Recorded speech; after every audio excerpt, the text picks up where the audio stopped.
Baik, assalamualaikum warahmatullahi wabarakatuh. Waalaikumsalam warahmatullahi Waalaikumsalam warahmatullahi wabarakatuh. Selamat sore, salam sejahtera untuk kita semua. Yang kami hormati Ibu Eva Susanti MSI, selaku dosen pengampu. Yang kami hormati kawan-kawan audiens, kawan-kawan kelompok 3 yang sempat hadir dalam Zoom meeting hari ini. Mohon izin, kami kelompok 3 akan mempresentasikan tugas makalah yang berjudul Praktik Parlementer dalam Demokrasi Presidensial di Indonesia. Sebelum para penyaji menyampaikan materi, perkenalkan saya untuk memperkenalkan anggota kelompok 3. Pertama, Ahmad Sulaiman selaku moderator, kemudian Wahyu Anugrah, Sela Angelina, dan Jumrat Husani. Baik, kawan-kawan sekalian, untuk menghemat waktu, selanjutnya akan kita dengarkan penyampaian materi oleh penyaji. Penyaji pertama oleh Saudara Wahyu Anugrah, disilakan. Baik, terima kasih moderator. Izinkan saya membacakan makalah kami yang berjudul Praktik Parlementer dalam Demokrasi Presidensial di Indonesia. Adapun yang melatar belakangi, demokrasi merupakan tatanan hidup bernegara yang menjadi pilihan negara-negara di dunia pada umumnya. Demokrasi lahir dari tuntutan masyarakat barat akan persamaan hak dan kedudukan yang sama di depan hukum. Hal ini terjadi karena pada masa sebelum adanya deklarasi Amerika dan Prancis, setiap warga dibeda-bedakan kedudukannya, baik di depan hukum maupun dalam tatanan sosial masyarakat. Demokrasi yang berasal dari kata demos dan kratos berarti pemerintahan dari untuk oleh rakyat.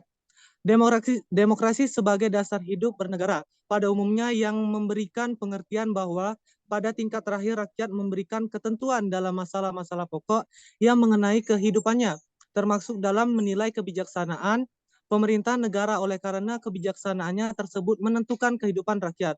Dengan demikian, demokrasi adalah pemerintahan yang diselenggarakan berdasarkan kehendak dan kekuasaan rakyat.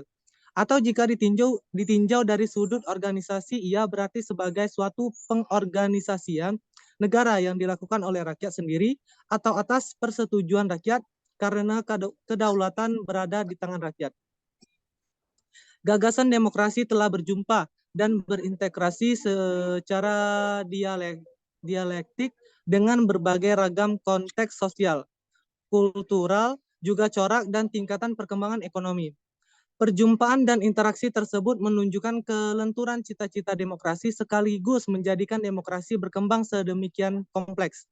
Praktik berdemokrasi telah berkembang dan merambah seluruh masyarakat dunia dengan segala corak ragamnya, termasuk di Indonesia. Ide demokrasi ini memang telah menjadi komitmen universal dalam pandangan Amartya Sen. Klaim universal yang terkandung dalam demokrasi mencakup nilai-nilai intrinsik, instrumental, dan konstruktif. Nilai intrinsik demokrasi melekat pada kebebasan dan partisipasi. Menggunakan kebebasan, menggunakan hak-hak sipil dan politik merupakan bagian dari kehidupan bagi individu sebagai makhluk sosial. Partisipasi dalam kehidupan sosial dan politik mengandung nilai intrinsik bagi kehidupan manusia.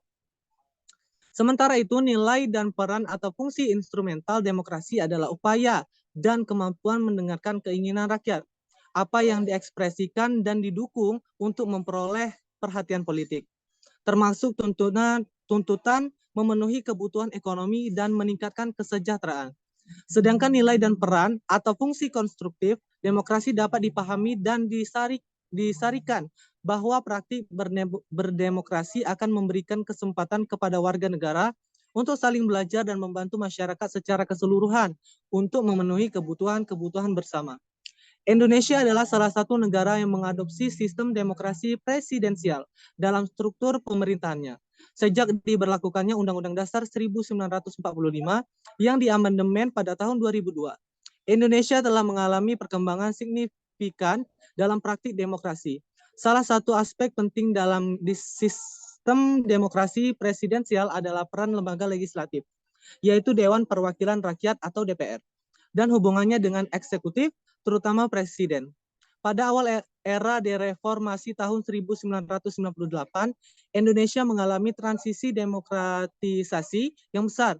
Perubahan sistem pemerintahan dari Orde Baru yang otoriter menuju demokrasi presidensial membuka ruang bagi partisipasi politik yang lebih besar dari masyarakat.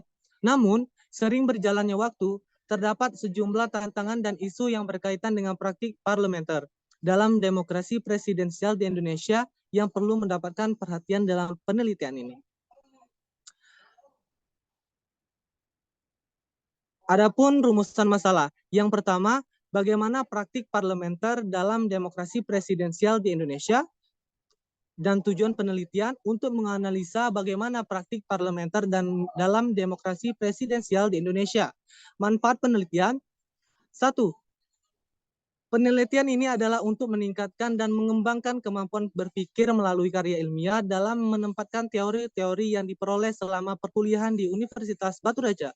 Dan terakhir, bagi akademis hasil penelitian ini dapat menambah pustaka yang ada di perpustakaan Universitas Batu Raja, dapat berguna untuk menambah pengetahuan dan informasi dalam dunia pendidikan dan dapat menjadi acuan literatur bagi peneliti selanjutnya. Sekian, Baik. terima kasih. Saya kembalikan ke moderator. Baik, terima kasih. Materi selanjutnya akan dilanjutkan oleh Jumra Tusani. Silakan. A. Pengertian demokrasi presidensial dan parlementer.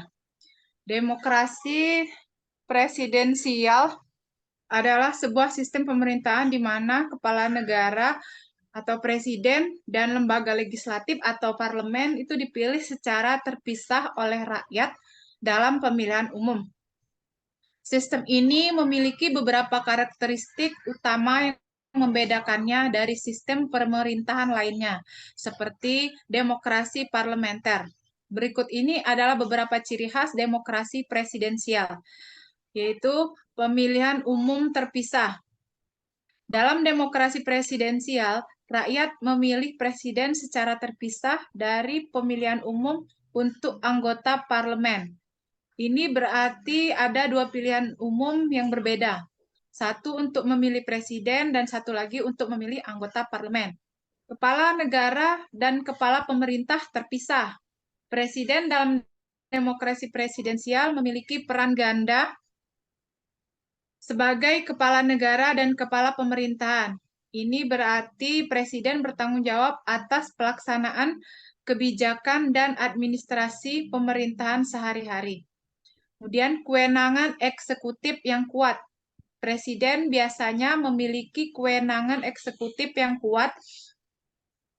Ini mencakup hak veto terhadap undang-undang yang disahkan oleh parlemen, kemampuan untuk mengangkat pejabat-pejabat tinggi dalam pemerintahan, dan kekuasaan untuk mengambil keputusan eksekutif.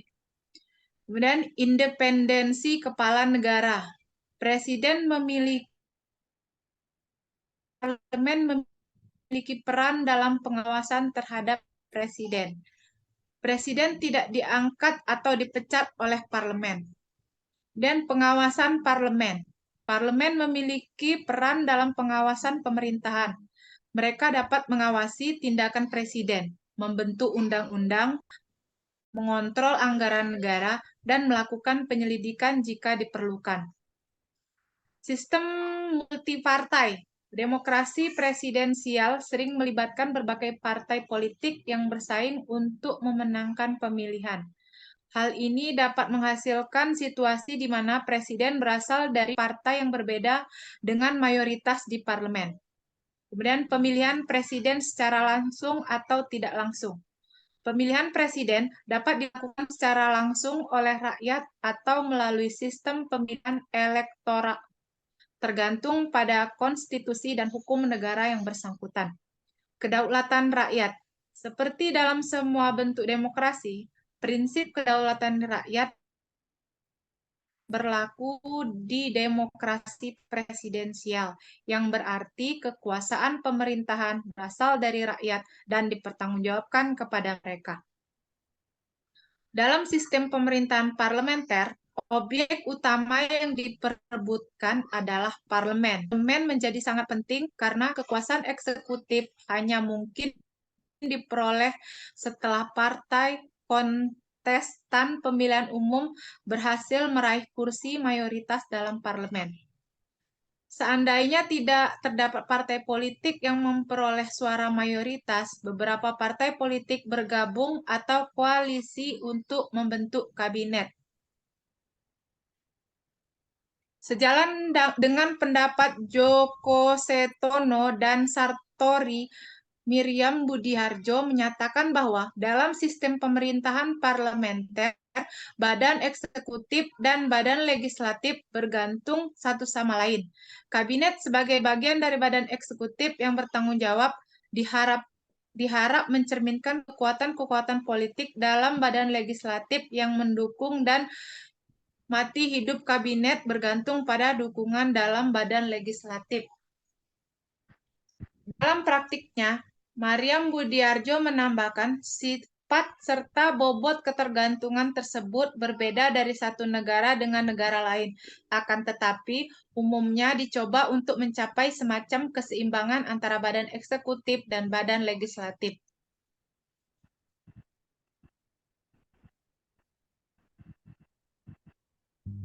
Keseimbangan yang harus dibangun oleh eksekutif dan legislatif dijelaskan T.A. Legowo sebagai berikut. Dalam sistem parlementer, petinggi-petinggi maupun anggota-anggota eksekutif dan legislatif mempunyai konstituensi yang sama. Jika partai berkuasa dikeluarkan atau vote out dari badan legislatif, jajaran eksekutif juga berubah. Karena itu, kerjasama atau kooperasi antara eksekutif dan legislatif diperlukan agar pemerintah dapat bertahan dan efektif dalam melaksanakan program-programnya. Lanjut, Kak Sela. Baik, terima kasih. Materi selanjutnya akan disampaikan oleh Saudara Sela Angelina. Silakan.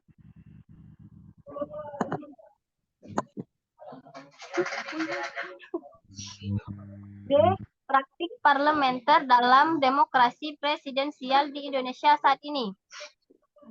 Indonesia pernah menganut sistem pemerintahan parlementer pada awal masa kemerdekaannya. Setelah proklamasi kemerdekaan pada tahun 1945, pada saat itu Indonesia menerapkan sistem pemerintah parlementer berdasarkan Konstitusi RI, Republik Indonesia Serikat, yang diberlakukan pada tahun 1949. Di bawah sistem parlementer ini, presiden adalah kepala negara, tetapi kekuasaan pemerintah sehari-hari ada di tangan perdana menteri dan kabinet yang dibentuk oleh parlemen.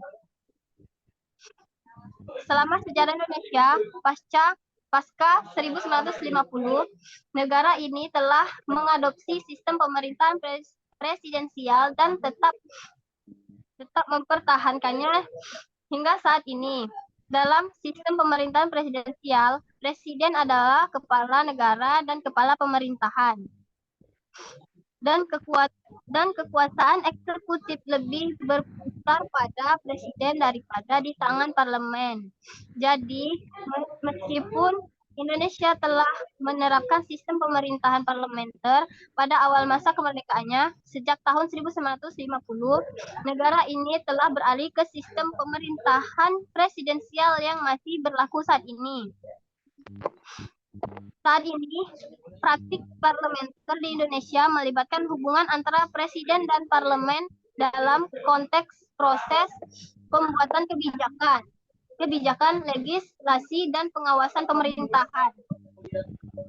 Faktor-faktor seperti mayoritas partai politik di DPR, dinamika politik antar partai, dan hubungan antara eksekutif dan legislatif dapat memengaruhi praktik parlementer. Dalam konteks ini, praktik parlementer adalah hubungan antara lembaga eksekutif, presiden, dan lembaga legislatif Dewan Perwakilan Rakyat DPR yang berlaku dalam sistem tersebut. Praktik parlementer dalam demokrasi presidensial Indonesia dapat dijelaskan sebagai berikut. 1. Pemilihan presiden dan DPR. Dalam praktik demokrasi presidensial di Indonesia, pemilihan presiden dan pemilihan anggota DPR adalah dua proses pemilihan yang terpisah. Namun, hasil pemilihan anggota DPR dapat memengaruhi dinamika politik di negara tersebut.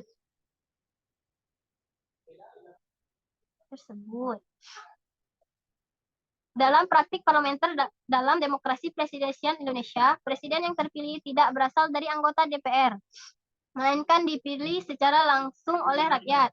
Presiden adalah kepala negara dan kepala pemerintahan yang memiliki peran eksekutif yang kuat.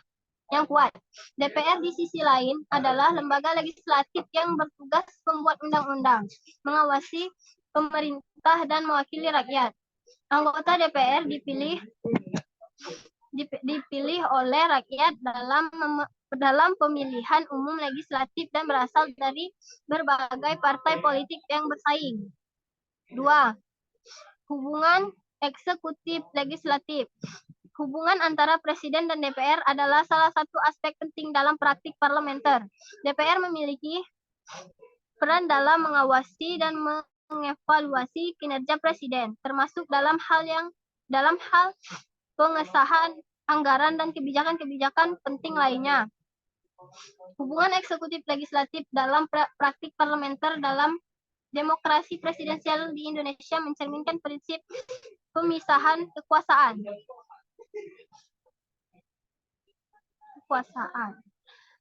Pemahaman yang baik tentang hubungan eksekutif legislatif dalam praktik parlementer dalam demokrasi presidensial di Indonesia sangat penting karena hal ini mengaruhi pembentukan kebijakan, pengambilan keputusan, dan stabilitas partai di negara ini.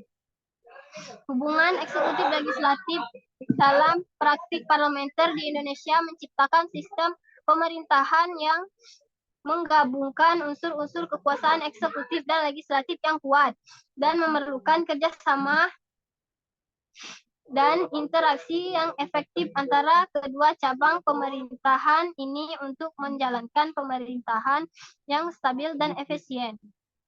3. Pemilihan menteri. Presiden adalah pemimpin eksekutif dan bertanggung jawab untuk membentuk kabinet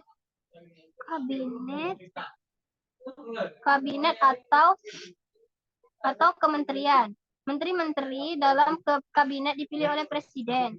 Pemilihan menteri dalam praktik parlementer dalam demokrasi presidensial di Indonesia melibatkan serangkaian proses dan dinamika politik yang mencerminkan sistem pemerintahan yang menggabungkan unsur-unsur presidensial dan parlementer. Di bawah ini, presiden adalah kepala negara dan kepala pemerintahan, sementara menteri adalah pejabat pemerintah yang bertanggung jawab atas berbagai portofolio dalam kabinet pemerintahan. Pemilihan menteri dalam praktik parlementer di Indonesia mencerminkan pentingnya kerjasama antara eksekutif presiden dan legislatif DPR. Presiden harus memastikan bahwa menteri sangat diangkat memiliki dukungan di parlemen agar kabinet dapat berfungsi secara efektif.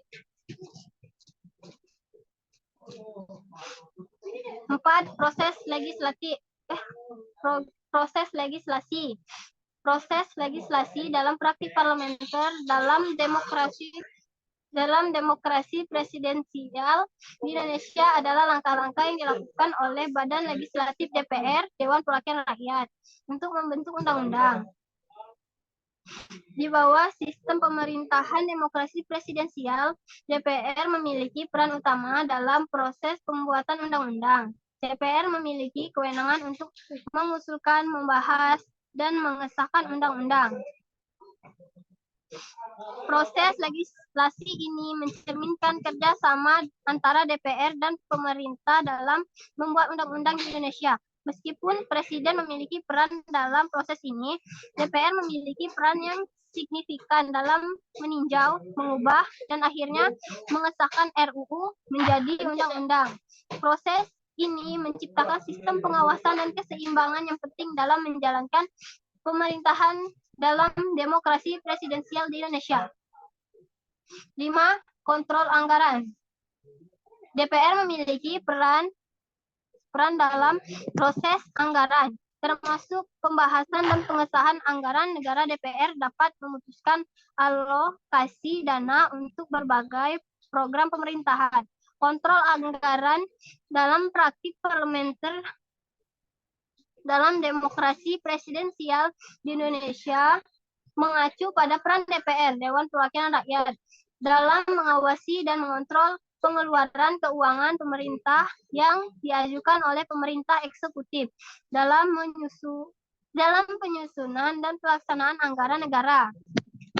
Kontrol anggaran dalam praktik parlementer di Indonesia membantu memastikan bahwa penggunaan dana publik dilakukan dengan transparansi, efisiensi, dan akuntabilitas.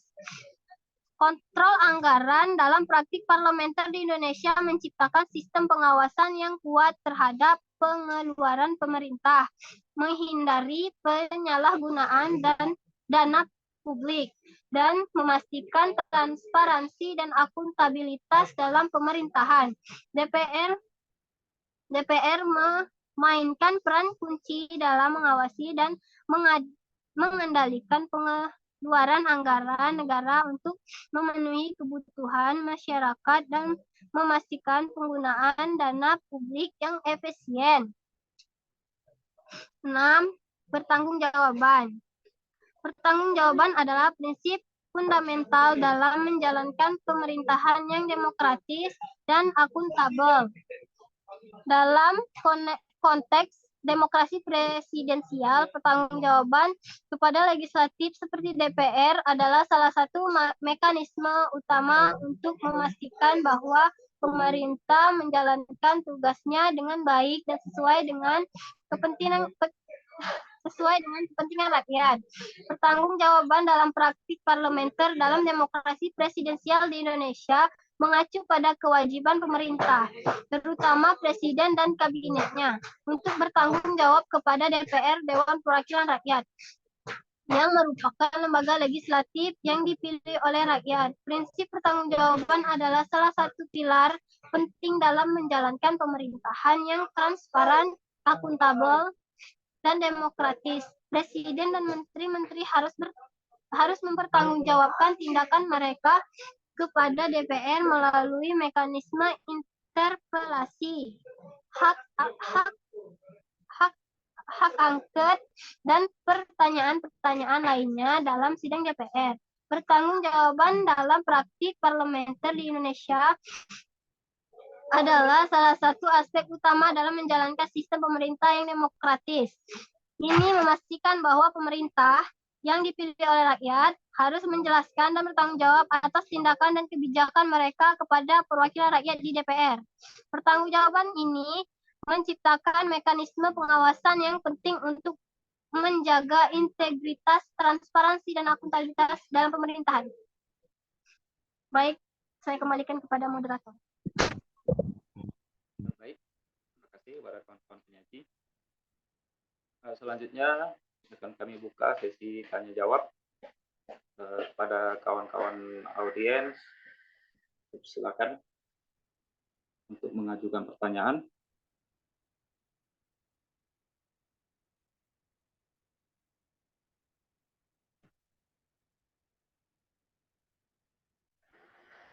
Baik, silakan kawan-kawan audiens.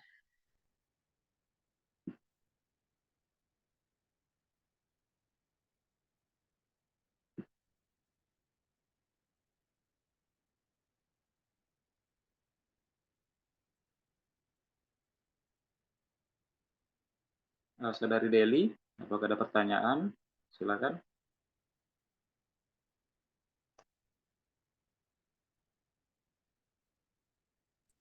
Baik, saya akan ada pertanyaan. Kenalkan, saya Deli Oktaviani dari kelompok. Jelaskan langkah-langkah konkret yang diambil untuk mereformasi praktik parlementer di Indonesia setelah reformasi, serta sejauh mana reformasi ini berhasil meningkatkan akuntabilitas dan transparansi. Boleh diulang lagi, Saudara Dali?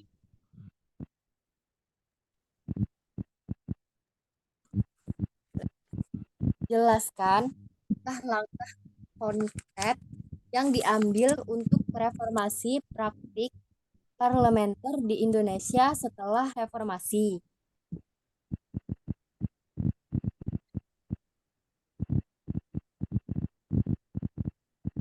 Serta sejauh mana reformasi ini berhasil meningkatkan akuntabilitas dan transparansi. Baik, pertanyaan dari saudara ini kami tampung dulu. Silakan pertanyaan lain. Saudara Mas Agus.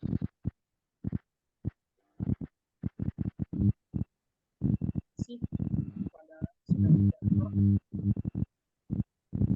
yang telah memberikan kesempatan bertanya. Kenalkan, nama saya Musa Jarmudi dari kelompok 1 Minahasa kelompok 3. Dalam makalah disebutkan tentang pertanggungjawaban dari presiden kepada lembaga legislatif yaitu DPR. Nah, kalau kita melihat fenomena yang terjadi saat ini, itu sepertinya fungsi tanggung jawaban ini tidak terlalu kuat dan DPR. Artinya DPR, fungsi pertanggungjawaban ini seolah-olah tidak ada.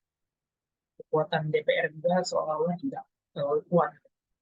Presiden pun atau lembaga eksekutif pun tidak takut ya untuk melakukan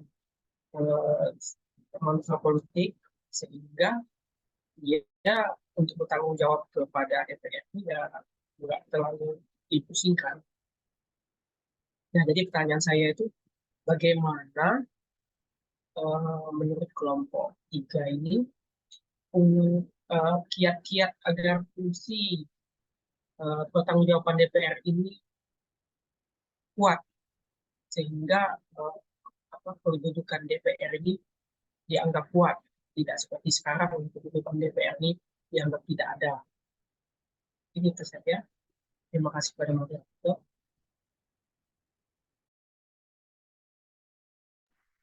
Baik, terima kasih pertanyaannya. Mungkin satu lagi ya. Silakan.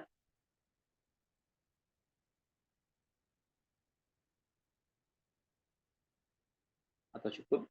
Hanya 2 pertanyaan.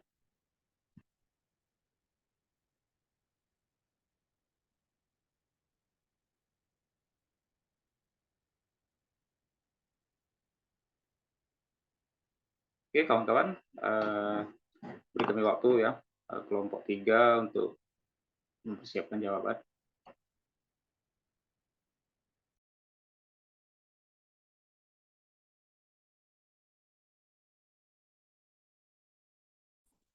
Kak, aku jawabnya Deli. Oke, pertanyaan pertama ya dari Deli Autapiani, jelaskan langkah-langkah konkret yang diambil pasca reformasi untuk memastikan praktik parlementer ini berjalan dengan baik, serta sejauh mana reformasi yang dilakukan itu berhasil meningkatkan transparansi. Pertanyaannya akan dijawab oleh Jumlatus Hani. Silakan.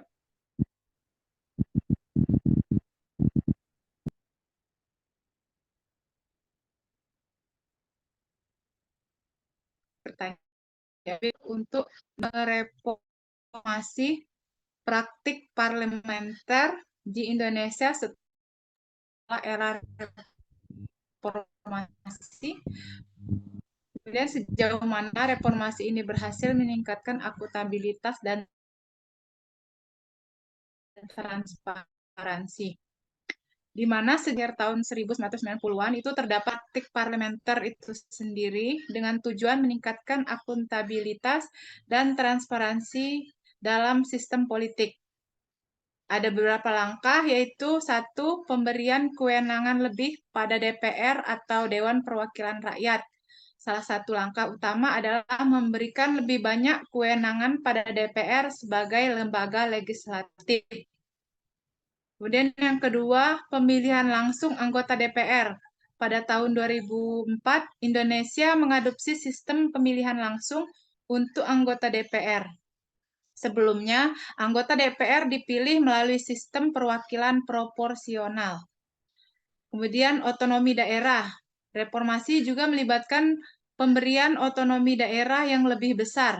Hal ini bertujuan untuk mendapatkan pengambilan keputusan kepada masyarakat setempat. Dan penggunaan teknologi informasi.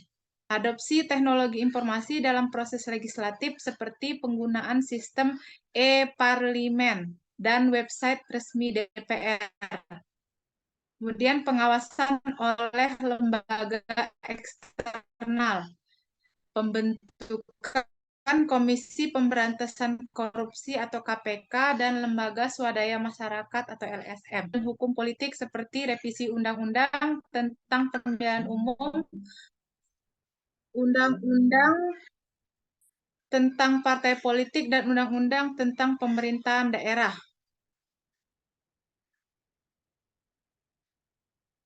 Bagaimana Saudara Deli?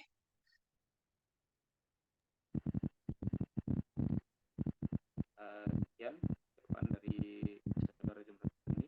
Gimana Pak Deli? Jadi setelah melalui beberapa sistem tadi yang tadi dijelaskan, berhasil atau tidak adanya sistem tersebut? Baik, Pak. Silakan. Evaluasi yang berkelanjutan dan komitmen terhadap perbaikan lebih lanjut tetap diperlukan untuk memastikan keberhasilan jangka panjang dari reformasi parlementer di Indonesia.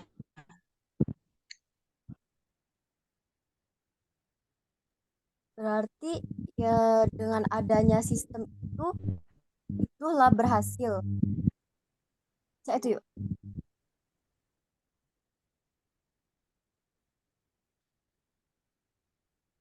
Yang mana, Mbak Ju? Bagaimana Saudara Moderator?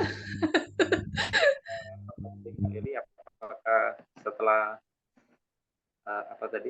proses yang dilakukan pasca reformasi ini dalam hal pengawasan, penguatan, apakah sudah berhasil sejauh ini?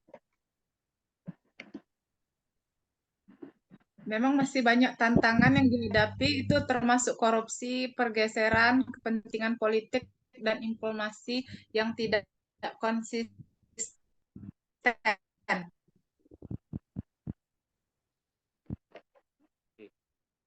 Demikian Mbak Deli jawaban dari. Nah, jadi menurut kamu yuk dengan kayaknya masih ya. Dengan adanya sistem itu berhasil atau tidak?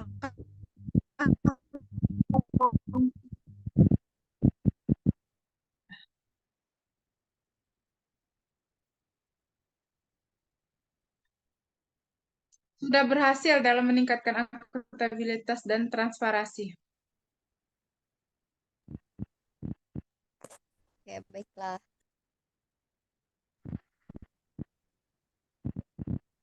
Oke. Jawaban pertanyaan dari Mbak.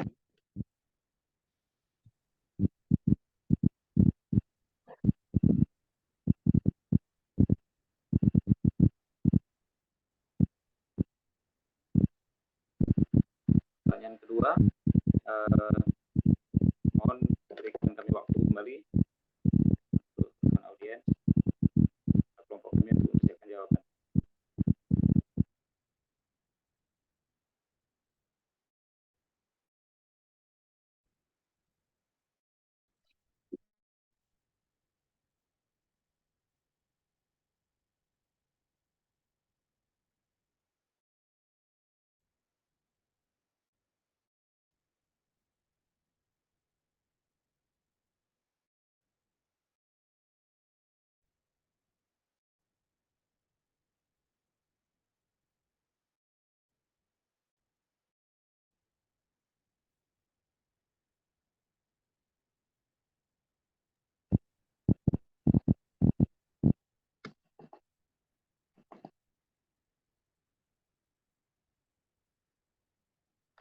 Baik, pertanyaan dari Saudara Mas Agus, kelompok 1 ya. Bagaimana kiat-kiat agar fungsi pertanggungjawaban DPR itu lebih kuat? Langkah apa yang bisa diambil? Baik, saya akan mencoba menjawab pertanyaan ini ya. Memang dalam tata laksana, dalam pelaksanaan, kita cenderung melihat baik itu di tingkatan pusat, artinya DPR, kemudian di tingkat provinsi DPR provinsi, DPRD provinsi, kemudian di tingkat kabupaten DPRD kabupaten, ini fungsi pengawasan itu terkadang memang cenderung tidak kuat ya. Bahkan dalam beberapa aspek pengawasan itu tidak ada sama sekali. Menurut kami beberapa hal yang bisa dilakukan untuk dapat mengembalikan atau memperkuat fungsi pengawasan dari legislatif ini terhadap jalannya pemerintahan. Itu yang pertama antara lain peningkatan kapasitas anggota DPR. Ya, kita sama-sama tahu bahwa dalam aturan, terkhusus ini yang kami bisa tangkap untuk DPRD kabupaten ya. Salah satunya adalah syarat pendidikan. Syarat pendidikan anggota DPRD kabupaten itu adalah minimal SMA. Tanpa mengecilkan arti pendidikan, fungsi pengawasan bagi mereka yang belum pernah atau tidak paham di dalam hal maksudnya yang mempelajari fungsi-fungsi pengawasan seperti orang-orang yang sudah memiliki pendidikan S1, pertama mereka seperti misal yang menempuh pendidikan di hukum, ya itu pasti akan berbeda. Nah, menurut kami ini penting untuk diperhatikan agar supaya fungsi pengawasan itu bisa berjalan dengan lebih efektif. Adalah salah satunya peningkatan kapasitas anggota DPR ini. Entah itu mengubah regulasi yang menentukan bahwa yang bisa menjadi anggota DPR itu adalah orang-orang yang S1 seperti itu. Atau mereka-mereka atau tanpa mengubah regulasi, artinya pendidikan minimal itu tetap SMA, akan tapi peningkatan kapasitas itu perlu dilakukan misal dengan pendidikan. Anggota dewan yang sudah duduk itu diberikan diklat, BIMTEK secara kontinu. Seperti apa pengawasan itu. Kemudian hal lain yang bisa dilakukan adalah transparansi dan akses informasi. Transparansi ini dilakukan oleh pemerintah tentu saja. Kemudian pemerintah memberikan akses informasi yang lebih luas terkait kinerja mereka sehingga pengawasan yang dilakukan oleh DPR itu bisa lebih cepat, ya lebih akuntabel. Kemudian pemerintah agar pengawasan lebih kuat bisa dibentuk komisi-komisi khusus. Ya. Ini sudah dilakukan oleh DPR sejauh ini. Setiap ada permasalahan akan dibentuk panitia khusus, atau di DPR itu kan sudah ada badan-badan khusus, komisi-komisi khusus yang menangani hal-hal tertentu, misal ada komisi keuangan, komisi hukum, komisi pertahanan. Nah, kembali ke peningkatan kapasitas adalah perlu DPR itu menempatkan orang-orang yang memang betul-betul paham, mumpuni di dalam komisi-komisi ini. Kemudian yang perlu dilakukan menurut kami adalah ruang diskusi terbuka.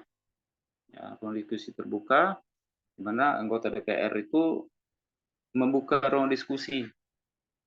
Ya, sehingga anggota parlemen dapat berdebat dan menyelidiki tindakan eksekutif tanpa tekanan atau intervensi yang berlebihan. Jadi segala hal, baik yang dalam hal sisi pengawasan ya, itu menurut kami perlu dibuka untuk umum agar supaya pengawasan publik pada nantinya rakyat itu bisa ikut mengawasi. Sehingga celah-celah yang mungkin terlewatkan oleh anggota dewan karena keterbatasan selaku manusia ya, itu bisa diawasi oleh rakyat. Mungkin demikian jawaban dari kelompok kami. Bagaimana, Saudara Mas Agus?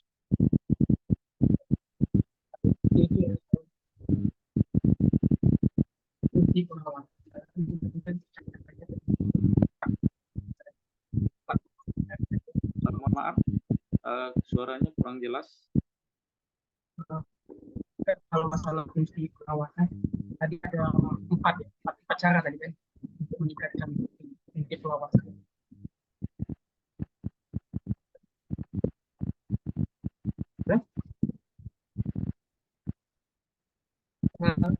Gimana? Itu bisa dengar?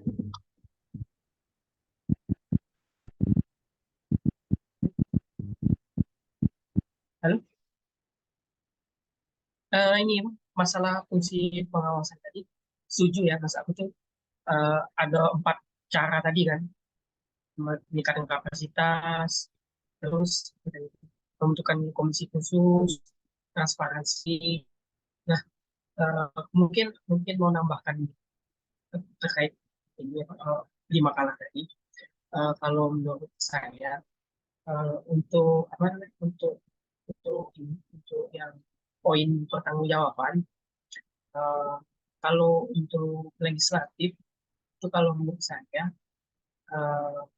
dia nggak bertanggung jawab, eksekutif atau presiden beserta kabinetnya dia nggak bertanggung jawab kepada DPR karena kan kedudukannya sama kan, kedudukannya sejajar, lembaga tinggi negara. Beda sama dulu kan, lembaga tertinggi negara kan ada MPR, artinya presiden bertanggung jawab ke lembaga tertinggi. Karena ini lembaga tinggi negara, artinya dia sejajar. Nah, jadi presiden itu nggak bertanggung jawab kepada DPR. Presidennya itu ya ini cuman diawasi oleh fungsi DPR, fungsi apa legislasi, kan ada 3 fungsi DPR, fungsi legislasi, fungsi anggaran, sama fungsi pengawasan. Nah, jadi presiden ini cuma bisa diawasi oleh DPR melalui penguatan tadi yang disebutkan. Mungkin kalau untuk pertanggungjawaban, artinya presiden itu nggak bertanggung jawab pada DPR. Nah, kedudukannya sama-sama lembaga tinggi negara. Mungkin itu aja tambahan. Terima kasih jawabannya. Baik, terima kasih atas koreksinya, Pak Saudara Mas Agus. Sepakat ya bahwa hal-hal apa namanya sesuai dengan amandemen terbaru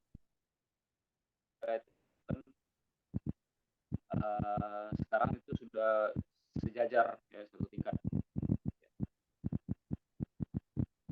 Baik. Ya, benar. Terima kasih. Mungkin satu pertanyaan lagi, silakan. Masih ada.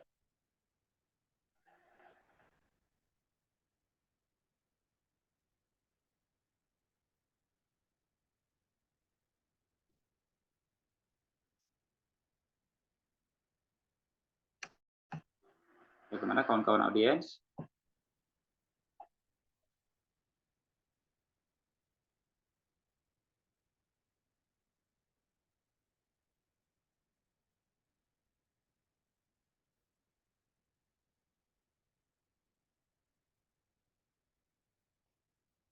Baik, mungkin cukup 2 pertanyaan ya.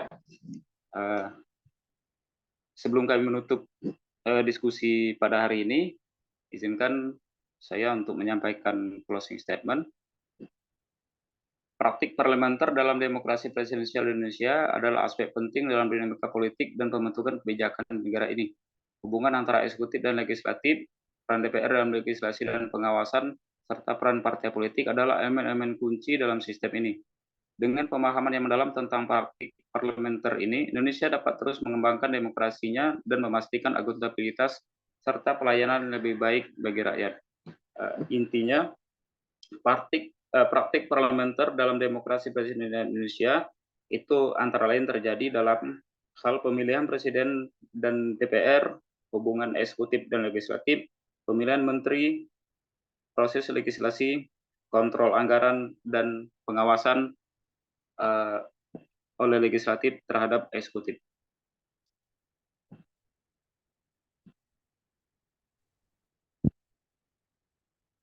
Baik, terima kasih pada rekan-rekan sekalian, para audiens, kawan-kawan kelompok, atas kesempatannya untuk dapat hadir dalam presentasi kelompok 3 ini. Lebih dan kurang, mohon maaf, berdoa mohon ampun. Kami akhiri. Billahi taufiq wal hidayah. Wassalamualaikum warahmatullahi wabarakatuh. Waalaikumsalam warahmatullahi wabarakatuh.